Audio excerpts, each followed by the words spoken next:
हमें सिखाया क्या गया है बचपन से ही कि भगवान की इच्छा के बिना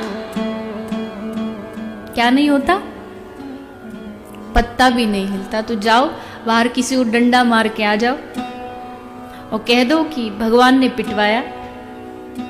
यही करते हैं हम। कोई भी अच्छी चीज जब होती तो वो किसने की, मैंने। और जब बुरी चीज हो गई, एक कोई महात्मा जी रहते थे आश्रम में, उनके आश्रम में गाय रहती थी। तो महात्मा जी को गाय को एक जगह से दूसरे जगह बांधना था, वो जा नहीं रही थी, तो महात्मा जी ने उसको एक डंडा मार दिया। अब डंडा कुछ ऐसा लगा कि गाय के प्राण चले गए, गाय मर गई। अब गाय मरी तो यमदूत आए। यमदूतों ने आके कहा कि बाबा जी आपने गाय को मारा, गौ हत्या तो बहुत बड़ा पाप है, इसलिए आपको चलना पड़ेगा।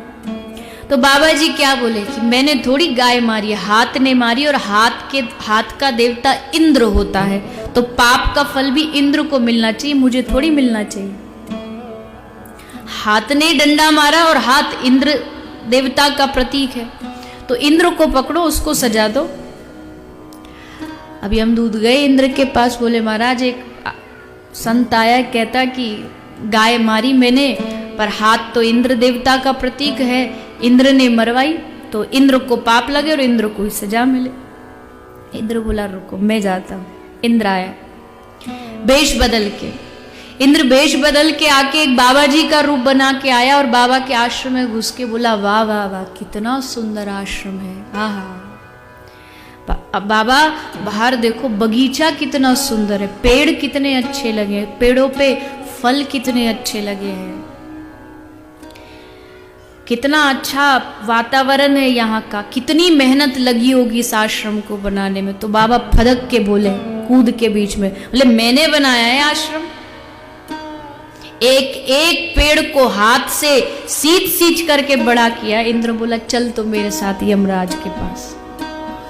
जब पेड़ लगाए, वृक्ष बना, आश्रम बना, तो तेरे हाथ ने बनाए, और जब गाय मरी तो इंद्र ने मारी। अच्छे अच्छे कर्म तो हमने किए, और जब कोई गलत कर्म हो जाए तो भगवान की इच्छा के बिना पत्ता नहीं हिलता।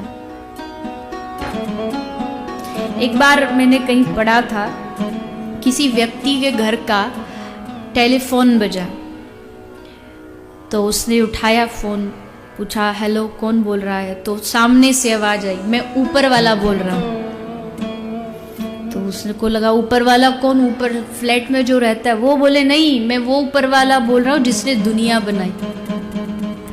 तुम लोग बड़े कहते हुए फिरते हो, कोई भी गलत काम हो तो ऊपर उंगली उठा के करेंगे, हे ऊपर वाले ये तूने क्या किया। गाड़ी खराब ढंग से चलाओ तुम, और जब एक्सीडेंट हो जाए तो हे ऊपर वाले तूने क्या किया।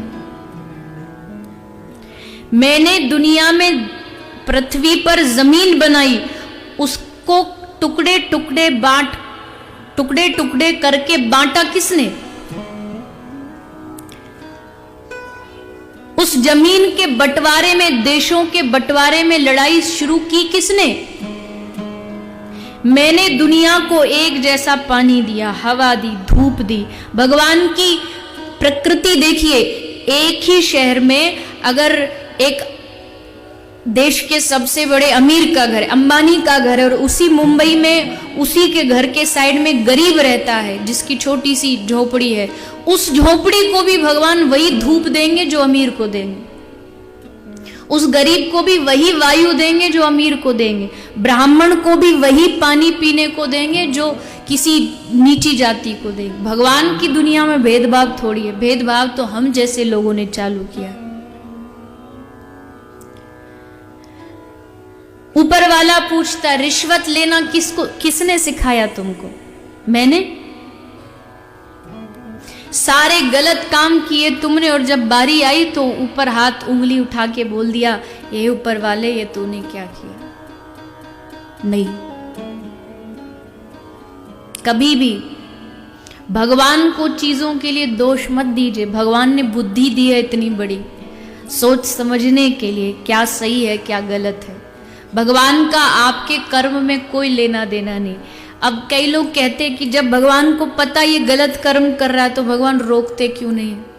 रोकना चाहिए ना।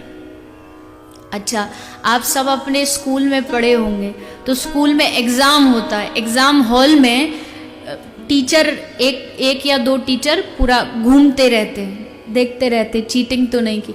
अब कोई बच्चा अगर प्रश्न का गलत उत्तर लिख रहा है तो टीचर ना तो उस समय उसको रोकता है, और अगर सही लिख देता है तो शाबाशी भी नहीं देता, चुप रहता है कि कर, अच्छा लिखना बुरा लिखना तू लिख, मैं तो बाद में जब चेक करूंगा ना तब मेरा काम शुरू होगा कि नंबर कितने देने।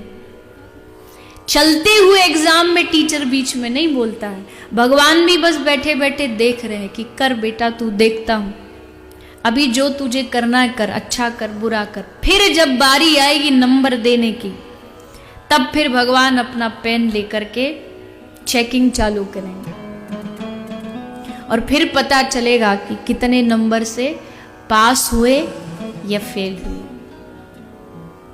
बीच में भगवान नहीं बोलते, लेकिन जब कर्म का परिणाम देना होता है, इसीलिए याद रखिएगा हमेशा, कभी